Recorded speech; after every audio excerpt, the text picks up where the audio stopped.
Servicio de acompañantes para su plan familiar e individual. Llámanos al 2900-1757.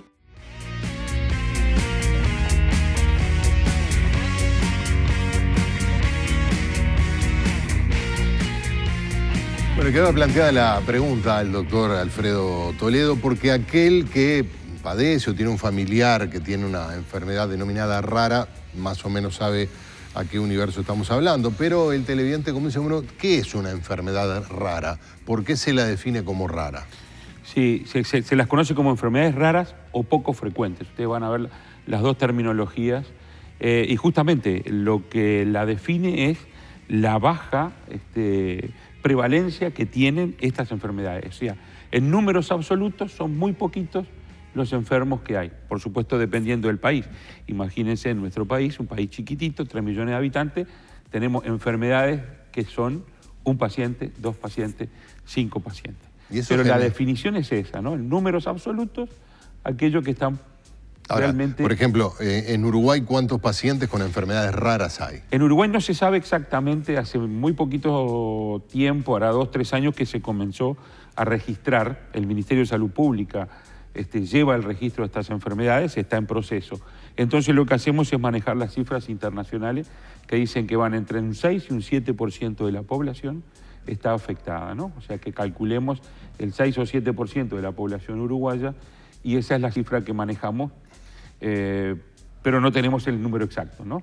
En el momento que el registro esté funcionando a full, a 100%, ahí vamos a tener exactamente saber qué y cuántas, ¿no? Cuántas son y de qué tipo de enfermedades. Pero podemos estar hablando de 20.000 personas. Son más o menos. No, un poquito más, ¿no? El 5%... el 10% serían unos 350.000. El 5, no, más de 120.000 personas, claro. Sí, 100 y pico de mil personas. En Uruguay sí manejamos las cifras internacionales. Son 7.000, claro, ¿no? Lo que tenemos en cuenta es que 7.000 enfermedades. Parecen poquitas, pero la OPS, claro, y las OMS definen 7.000 enfermedades raras. Entonces sí, son poquitos, pero como se juntan todos, como son todos juntos, no tienen ¿Qué tipo de enfermedades hay? Y son enfermedades neurológicas, neurodegenerativas, enfermedades todas en su gran mayoría, no todas, pero con un trasfondo genético, pero van en todos los espectros, ¿no? Y provocan diferentes tipos de discapacidades, no todas provocan una discapacidad neuronal, o sea que no todos tienen una discapacidad intelectual. El ejemplo más claro es el de la esclerosis, más claro porque todos lo conocen, ¿no? Es cuando el baldazo de la esclerosis lateral amiotrófica, claro, es una enfermedad que va afectando a todo el organismo, a todo el cuerpo, se pierde masa muscular, pero la cabeza sigue intacta. Acá tengo el caso de una televidente que se llama Verónica, que padece, Rita, que padece lupus. En este caso menciona un lupus eritematoso sistémico. Conozco por lo menos 3 personas que padecen lupus y son personas que, de alto desempeño intelectual. Correcto. Están trabajando en la medida de sus posibilidades, tomando los recaudos que pueden tomar. Es otro buen ejemplo, y todos estos ejemplos los que nos tienen que decir es que tenemos que ir adaptando algunas normas. Las normas laborales, por ejemplo, están hechas para las personas sanas.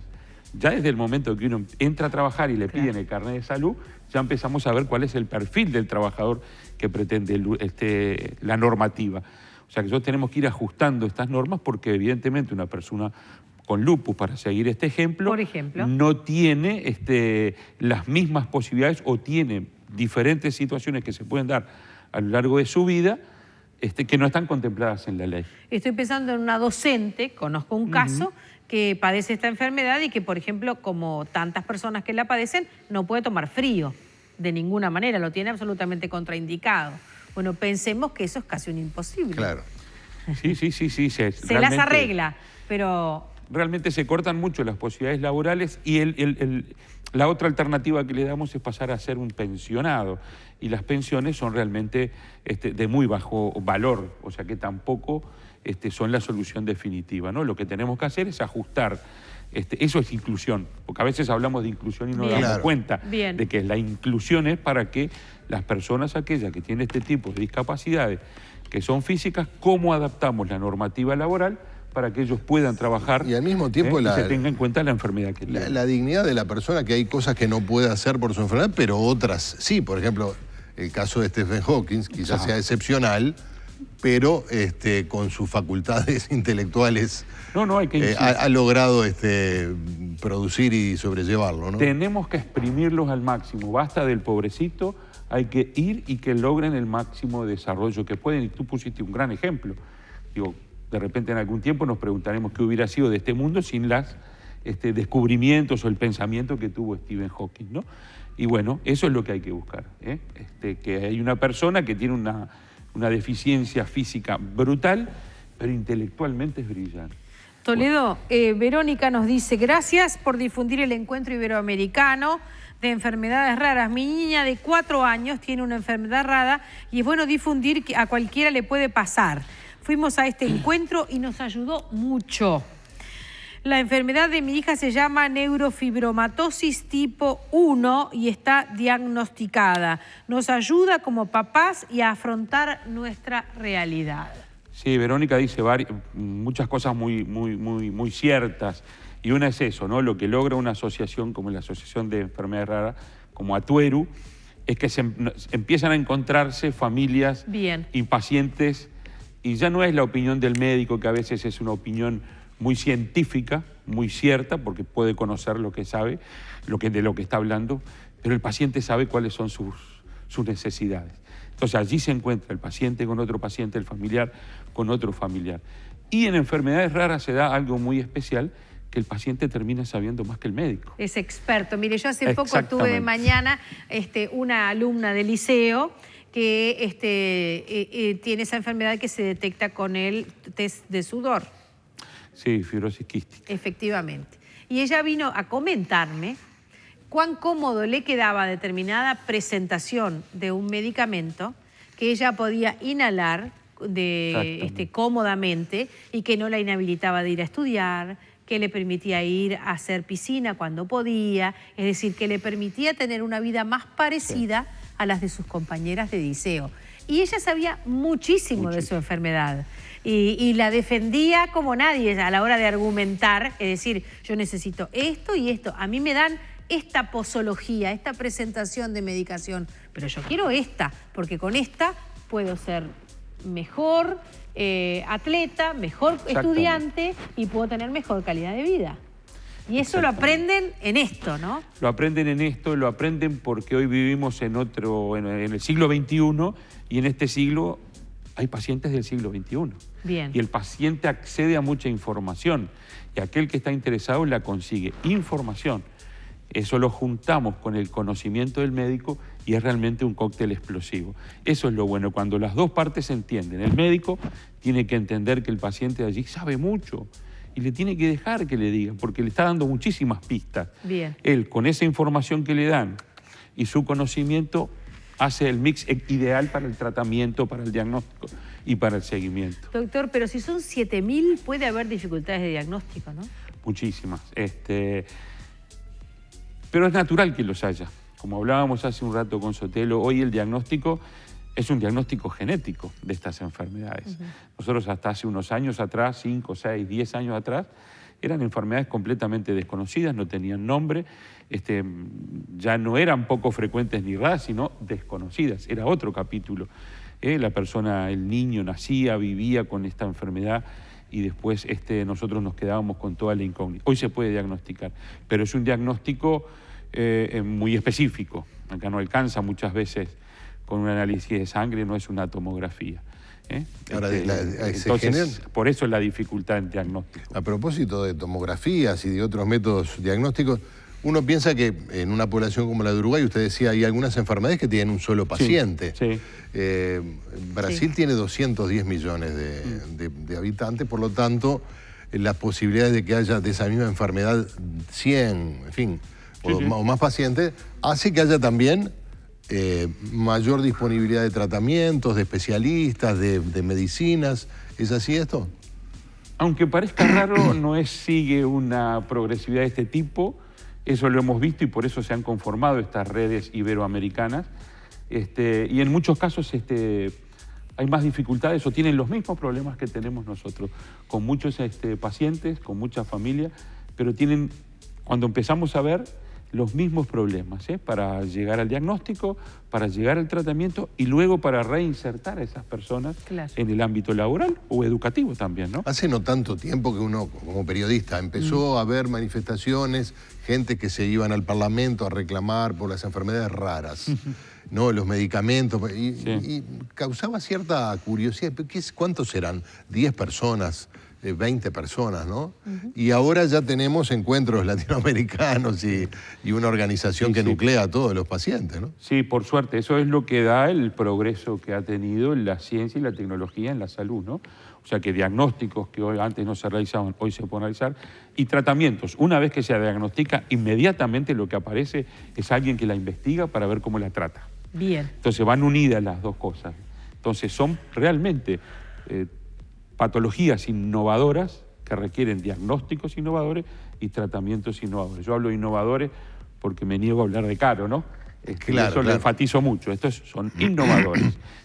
Cuando yo tengo la posibilidad de diagnosticar a alguien, el diagnóstico no es ni caro ni barato, es el diagnóstico que requiero. Y el tratamiento es lo mismo, es el tratamiento que requiero para esta persona científicamente demostrado. Ahora, si estuviera, costos aparte. Si estuviera en el Sistema Nacional de Recursos, tendría que mirar el Fondo Nacional de Recursos. El Fondo Nacional de Recursos, quiero decir, también tendría que mirar.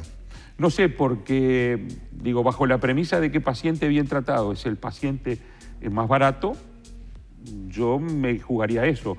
Haría un estudio de farmacoeconomía y diría, a mí que me sale más barato o más en cuenta, sin tener en cuenta la calidad de vida, ¿no? Por supuesto, porque si no ya me olvido de todo, tener a este paciente sin tratamiento, o les doy el tratamiento que corresponde y se me acaban los problemas, las consultas, las emergencias y demás. Yo siempre pongo el ejemplo que todos conocemos, el de la diabetes. Decimos, bueno, vamos a ahorrar, no compramos más insulina. A ningún diabético le damos más insulina. ¿Y qué pasaría? Y bueno, tendríamos las emergencias llenas por picos de hiper y de hipoglucemia y estarían maltratados y eso sería mucho, mucho más costoso. Esto es lo mismo. Doctor, le voy a pedir una rápida confirmación o descarte, si es que la puede dar, de algunas patologías que nuestros televidentes padecen o conocen y quieren consultarlo. ¿Qué se sabe de la dermoesclerosis? Dice Araceli. Mi hermano la padece. ¿Hay o no un tratamiento para ella?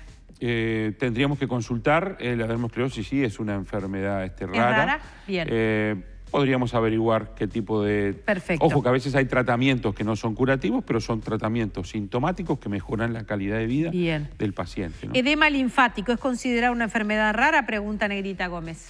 Sí, porque está diagnosticada en muy baja... Es muy poco lo que se diagnostica, ¿sí? Debería comunicarse con Atuero, ¿cómo no? Bien. Consulto, para formar parte de la asociación, ¿la patología rara debe ser congénita? Mi hija padece un síndrome epiléptico adquirido, un tipo de encefalopatía epiléptica. Es una enfermedad rara desde el punto de vista de la prevalencia, pero es una enfermedad adquirida. Aún no se sabe a nivel mundial las causas. Muy importante es este tema. Hay más personas que creemos con este tipo de patologías. No, la asociación está abierta a todas aquellas patologías que son, en general son genéticas, como decíamos, hay un 85% de enfermedades que son genéticas y otras que son adquiridas, ¿no? Pero eso no es un tema menor el hablar de cómo se adquieren estas enfermedades, porque hace también al diálogo, al debate que hay en relación al diagnóstico y tratamiento. Ninguna de estas personas decidió tener esta enfermedad. Claro. Alguien, cada uno en su marco religioso que quiera, lo piensa, pero a estas personas les tocó nacer así. Sin embargo, conocemos muchas otras personas que mal utilizan mucho su organismo y tienen respuesta de este sistema de salud. Y ellos no tienen respuesta de este sistema de salud. Hablando de respuesta del sistema de salud, llegan muchas preguntas desde el interior, lugares como Río Branco, donde, por ejemplo, dice, soy Alicia, mi hermana tiene Guillain-Barré, ni siquiera conocen algunos médicos que han consultado la existencia de la enfermedad. Ahí sí que se nota la diferencia, ¿no? Se nota fuerte la diferencia, pero tampoco hay que decir, bueno, hay médicos que, lógicamente, puede ser que le toque un paciente en su vida. Lo que tiene que tener el médico es primero esa capacidad de interpretar de que lo que tengo enfrente no lo sé, no lo puedo atender como debo, y dónde buscarlo, ¿no? Esa es un poco la función también que tiene que tener Atuero. Es raro conseguir un médico que diga no lo sé. Eso es lo... Bueno, pero... yo ya no lo puedo decir, pero cada vez hay más que... Como un periodista. Que un periodista diga no lo sé también es complicado. Sí, pero hay que somos animarse. unos bichos. Hay que animarse. Hay que animarse. Doctor, hay muchas consultas. ¿Dónde contactar con la asociación? La asociación Atuero en Facebook, en su página web. El equipo siempre está abierto para todo tipo de consultas, tanto María Inés, su presidenta, como Araceli. Vean la tocaya. Sí, son quienes rápidamente van a ver qué pueden hacer, si hay una asociación especial, dónde se atiende la persona, y bueno, si hay alguna consulta médica, hay un equipo de médicos que no dijimos nada, pero es muy importante. Uruguay es el primer país latinoamericano que tiene un centro nacional de referencia. Será muy primario, pero Uruguay en el 2014 firmó la creación del Centro Nacional de Referencia de Enfermedades Raras, que hoy ya atiende a 6 enfermedades raras, las atiende en forma integral, tanto sea el paciente que se atienda en el prestador público como privado. Y después del evento que tuvimos, seguramente va a tener un desarrollo pero muy importante. El único centro de Iberoamérica. Muy bien, doctor. Lindísima noticia. Sí. Por ahora depende del BPS. Son solo 6. Por ahora son solo... Mire qué mal yo, ¿no? Mirando el cuarto vaso. Los dos dijimos solo. Pero tenemos que morder para que sean 10 y después sean 15 y después 20. No, la lógica indicaba que hay que ir progresivamente. Perfecto. Lo importante es que tenemos un centro, lo importante es que es referente, que allí hay mucha gente que sabe mucho, que no fue casualidad que estuviera en el Banco de Previsión Social, sino que había una trayectoria y un conocimiento de todos los profesionales que allí trabajaban, por supuesto también de las autoridades que en ese momento se animaron, echaron para adelante y hoy lo tenemos. Y entre todos creo que lo vamos a poner a funcionar como se debe y ya no diríamos más solo. Bueno, la salud en buenas manos, pero la salud y flora se la damos al doctor. En la suya que usted se la da al doctor. En propias manos al doctor Alfredo Porque Toledo. El doctor sabrá de medicina, pero usted es el que sabe de hierbas. Exactamente. Doctor, muchas gracias por haber venido. Un gusto reencontrarlo y tener este contacto directo. Mientras usted informaba y nosotros capitalizábamos las preguntas de nuestros televidentes en pantalla, les dábamos las claves, que por cierto quedan también en producción y en nuestro Facebook, de cómo contactarse con esta asociación. Tuvieron un encuentro y el próximo es dentro de 2 años. Un año, el año que viene en Brasil, cerquita. Tendremos que hacer una corresponsalía, Sotelo, ¿no le parece? Yo voy a cubrir el... ¿Usted fala portugués? Eu falo. Bien. ¿Cuándo va a ceder así? ¿A ceder qué? Ah, ¿no querés ir tú? No, pero... No, si es en invierno, ¿cuándo es, doctor? No, va Mariana. En Brasil no hay invierno. No hay invierno. Qué crueldad. Muchas gracias, doctor. No, gracias. Volvemos mañana, amigos. Nos reencontramos con ustedes para hacer juntos otro capítulo informativo de la tarde en casa. Frío, malvado. Presentó Yerba Salud y Flora, compartiendo nuestro mate. Compra Yerba Salud y Flora en Distribuidora Lucas Cerro Largo y ganate un 0 kilómetro. Presentó Dedicar servicio de acompañantes para su plan familiar desde solo 499 pesos por mes. Llámanos al 2900 1757.